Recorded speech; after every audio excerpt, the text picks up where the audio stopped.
circle in which a central angle of 15 degree subtends by an arc of length 5 pi by 12 centimeter. So what are the given information here?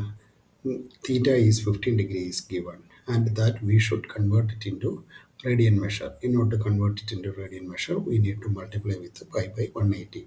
So after simplification, we will get a pi by 12. That is in the first step. Understood? Then length is directly given as 5 pi by 12 centimeter. Then we have the formula R is equal to L by theta. That we know that. Now substitute these values in the R.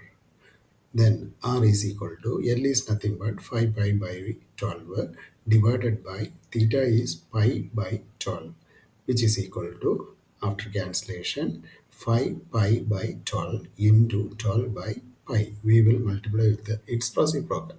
After cancellations from both sides, from both the denominator and numerator, we will get a R is equal to 5 centimeter. That is the final answer. Thank you.